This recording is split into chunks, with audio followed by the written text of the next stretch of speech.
When you sleep, you enter into another world. Beyond that world lies the doorway to nightmare.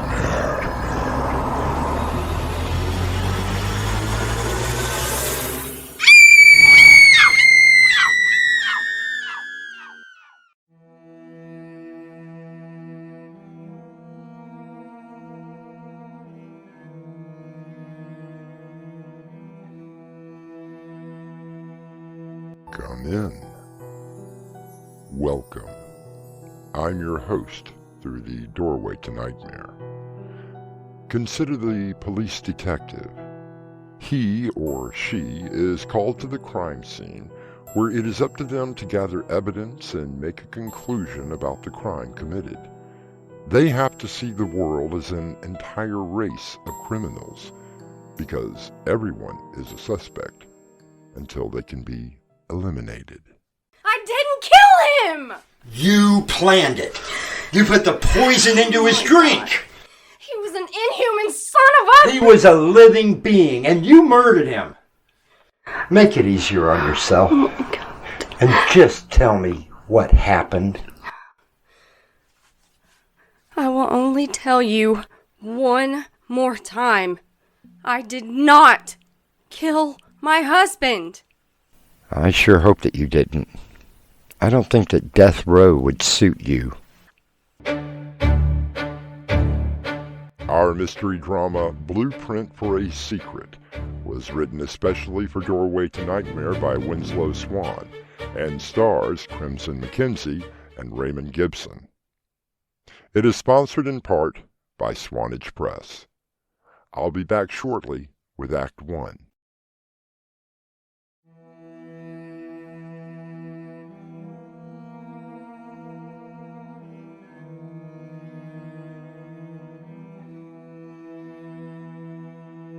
Murder. The very word seems to send chills down a person's spine. I have never known anyone who was a victim of the crime. However, we have all known the killers. Watching the news on a daily basis, you can come into contact with some of the most heinous perpetrators of the act.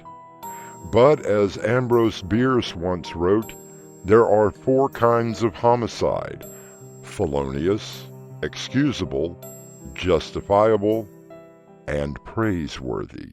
Testing 1, 2, testing. Detective David Ross, badge number 4859, interviewing Mrs. Sharon Parchek, case number 83402, in her home. Also present is Officer Mackey and Detective Millard. Mrs. Parchek, could you please state your name and address for the record? Miss Sharon Parchek, 8281 Maple Drive. Thank you. Now, you have been advised of your rights and that you do not have to talk to me without an attorney being present. Yes, You also understand that no charges have been levied against you at this time. I understand. Why don't you tell me what happened here tonight? My husband died tonight. Do you know how he died? He choked to death. Mrs. Parchek. Please, call me Sharon. All right, Sharon. According to the Emmy's preliminary report, he was poisoned. Do you know anything about that? No. All that I know is we were sitting down for dinner. He opened up a bottle of wine, poured his glass, took a drink, and began choking. I called the ambulance, but by the time they arrived, he wasn't breathing anymore. You said he opened the wine? Yes. He always opened the wine for dinner. Considered himself an expert. He'd select the right wine with what dinner we were having and open and pour my first glass. Did you ever try to help him? When? When he began choking. Of course. As soon as I noticed, I jerked his arm in the air and shook it, as one does if someone's choking, or at least that's what my Grams used to do for us. I see. Well, tell me, how was your marriage? What do you mean? Well, were there any problems? Our marriage was perfect.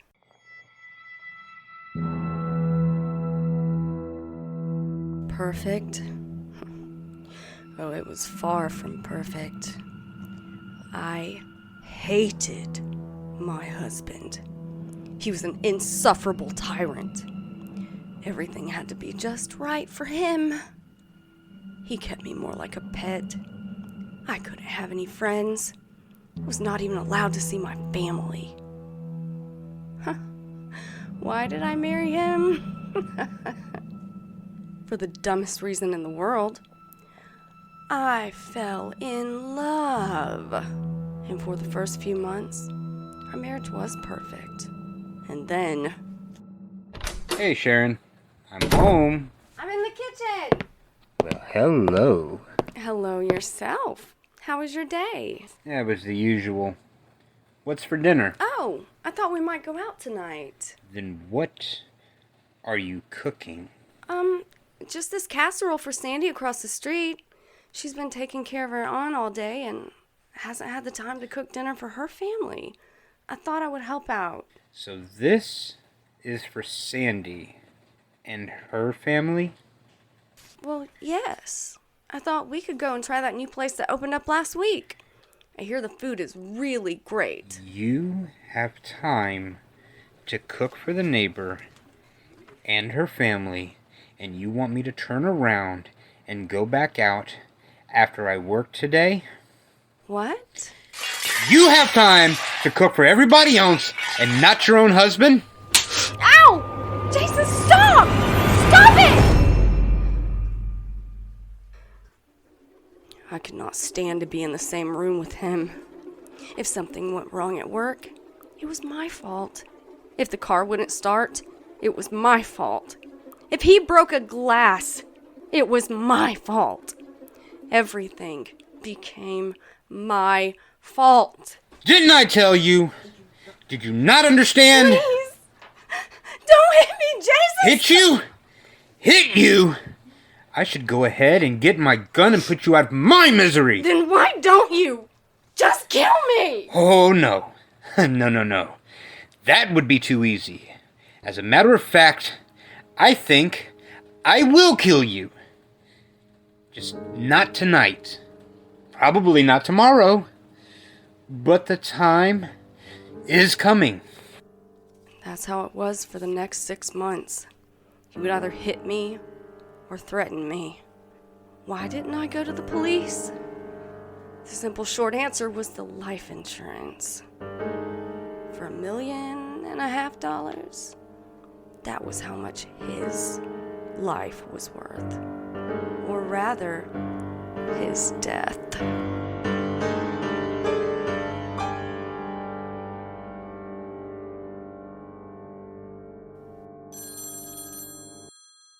Well, that's probably the office. I told them where I was if they needed me. Please answer it. I don't really want to talk to anybody else. Hello? Yes, this is Detective Ross. Are you sure? You ran the test twice. On all of them? No, thank you. I'll pick up the report in the morning. Mrs. Perchek, do you know of anyone that may have wanted to see your husband dead? I can't think of anyone. Everyone liked him. Why do you ask? That was the lab on the phone. We took all of the wine bottles from the basement. They just let me know what the test results were. What did they find out? All of the bottles contained poison. Strychnine, to be exact. Oh. Mrs. Perchek, why did you kill your husband?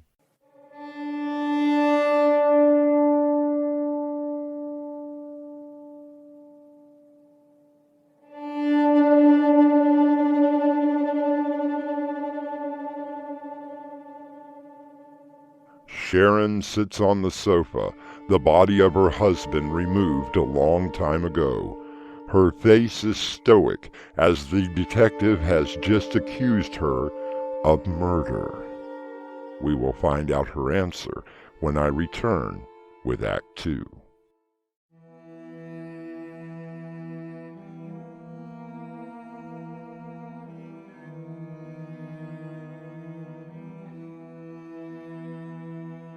Sharon Perchek has been accused by Detective David Ross of murdering her husband. He has just received a report that told him all of the wine in the Perchek household contained a lethal amount of strychnine. I find that both vulgar and insulting. Find it however you want. The fact is that every single bottle of wine contained poison. Wine does not turn to poison. It had to have been added. Why would I want to kill my husband? Oh, he was cheating on you. There was another woman, life insurance. I really don't care. I just want to know how you did it. Detective Ross, if I were going to poison my husband, I don't think that I would have to spoil every bottle of wine. Okay, let's try this. Who else would have a reason to want your husband dead? How would I know that? Unless what? Jason did have an indiscretion. Only once, though. What sort of indiscretion? It was at a dinner party last month. Oh, Jason had just had a little too much to drink. So what happened? He made a pass at Frank Johnson's wife, Emily. And what did your husband do exactly? Like I said, Jason had just had a little too much of the wine, and he tried to grab and kiss her in the kitchen. Frank walked in on them, and while Emily was trying to fend him off, Frank, he hit him. So Mr. Johnson hit your husband? Not a full punch, mind you, but enough to get the point across.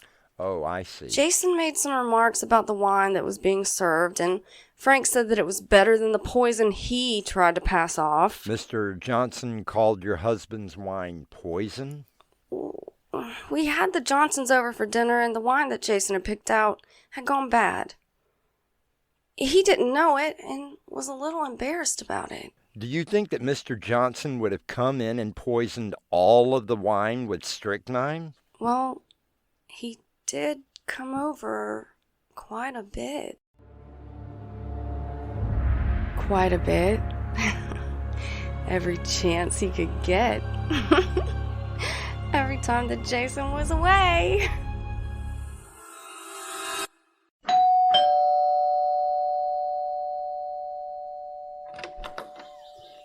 Frank? Where's Emily? She's at her sister's for the weekend. I just thought I'd come over and say hi. Well, why don't you come in? I just poured myself a drink. Would you like one? Oh, thank you. Glass of wine? Yeah, that would be fine. So, did you really just come over to say hi? No. How long do we have? Jason won't be home until late. We have all afternoon. Great. You look so good. Thank you. Wait, what's that bruise? You know what it is. Damn, you should really do something about that. What do you suggest? Call the police, for one thing. I hate what he does to you. I'm not wild about it myself. However, he knows practically everyone. They'd all stand up for him. I could kill him. I could really kill him. Would you, Frank? Would you really murder my husband? Oh, well, that's just something that someone says. But if it came down to it, would you kill him? Ask me afterwards. So Mr. Johnson threatened your husband? Like I told you, he was upset that Jason had made that pass. He came over, had a drink, and I think perhaps he may have already been drinking, and said that he could kill him. I see. So without you knowing about it, he could have used a syringe to inject the poison into the wine. I suppose he could have. Perhaps I need to ask Mr. Johnson a few questions.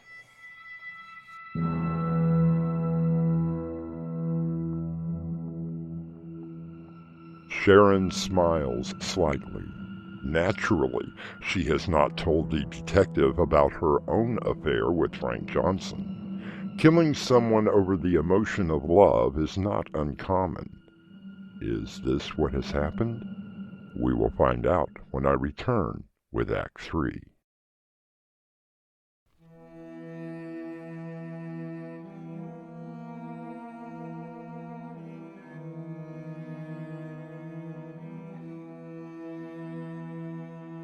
Sharon Perchek, abused wife of Jason, has just given Detective David Ross a possible suspect in her husband's murder, one Frank Johnson.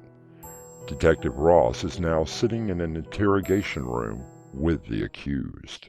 Admit it, Johnson. You poisoned Jason Perchek. I had nothing to do with it. We searched your house. We found strychnine poison in your basement and syringes in your medicine cabinet. My wife is a diabetic.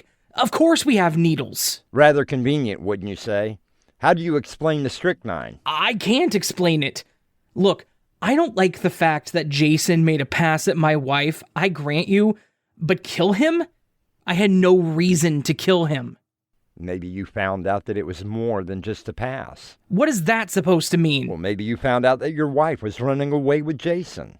Oh, that's absurd. Maybe Jason was leaving his wife and taking your wife with him. That is the most ridiculous thing that I have ever heard. Ridiculous or not, the evidence that we found at your house is enough for me. I didn't do anything. Sharon, she's the one that you need to arrest. Oh, I think that the widow of the man you murdered has been through enough.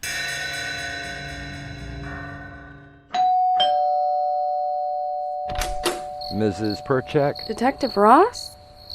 may I come in? Of course. Is there anyone else here? No. All of the technicians left about an hour ago. So we are alone. At the moment. Good. Oh, I've been wanting to do that to you all day. Were there any problems? Well, Johnson isn't going to confess, but the DA is willing to go through with an indictment. Poor Frank. I know this is just going to devastate Emily. Oh, I'm sure, but I sure am glad to see him safely behind bars and knowing that he's going to be there for quite a long time. I don't think that I could have waited any longer, knowing that he was pawing all over you. I did what had to be done. Besides, the money will help you forget, won't it? Yes. And you. Now, you know we cannot meet for a while. That is going to kill me. I'm sure you'll survive. It'll take at least 6 months for the life insurance to come in. You know, I can't believe that we actually got away with it. When you saw the bruises that day in the grocery store, and I told you what Jason was doing, and what I was planning, I knew you would never let me down. Tell me something. Did you really ask Frank to do the job? I did. I just knew he would never have gone through with it. Good thing I was able to plant that strychnine in his house. Let's just say that you were my backup plan. And with Frank going down for murder, we don't have anything to worry about. How much time do you have? Oh, I've already checked out. I'm not due back until Monday. All weekend? I thought that maybe we could go somewhere, more private.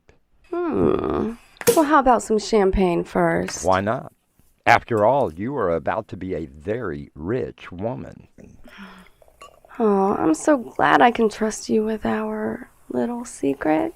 I can, can't I? Of course, I'm the best at keeping secrets. After all, I am a detective. So, you never breathed a word to anyone? Of course not. Why would I implicate myself? That's wonderful. Here you are. To a better future. That is very good. Aren't you going to drink yours? They say it's bad luck if you don't drink after clinking glasses. So they won't be expecting you till Monday. That's right. Excuse me. I could drop off the face of the earth and no one would be looking for me. Until Monday. Something wrong? I'm not sure. Good. That means I have all weekend to put your body in the basement and disappear. I withdrew all my money and Jason's last week. It amounts to almost $2.3 million. Did you think I was really going to share the life insurance with another man? I'm so glad that you will be able to keep our little secret. Sharon Perchek watches as Detective David Ross collapses to the floor. After a few moments, he is dead. She smiles at the corpse on the floor, walks to her bedroom, and retrieves passports and identification with an entirely new name. And as the song says, two can keep a secret if one of them is dead. I'll be back shortly.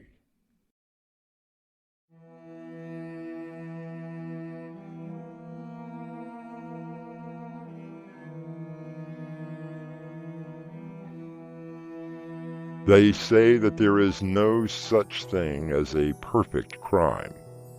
I like to believe that there are perfect crimes, and the reason that they are perfect is because no one knows about them.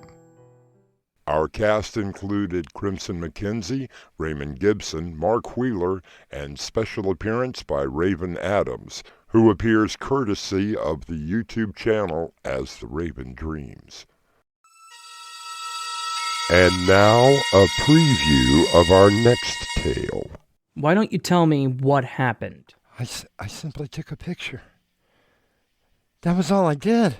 And the old woman just died from that. Bill, I swear to you, she was not an old woman when I took the photograph.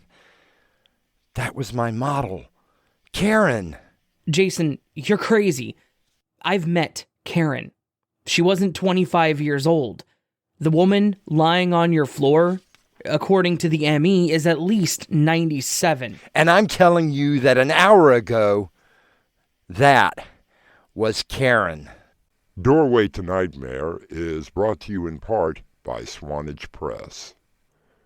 This is your host, inviting you to return with us through the Doorway to Nightmare for another adventure into the world of your terrifying imagination. Until next time, slumber peacefully. Epilogue. The butler did it.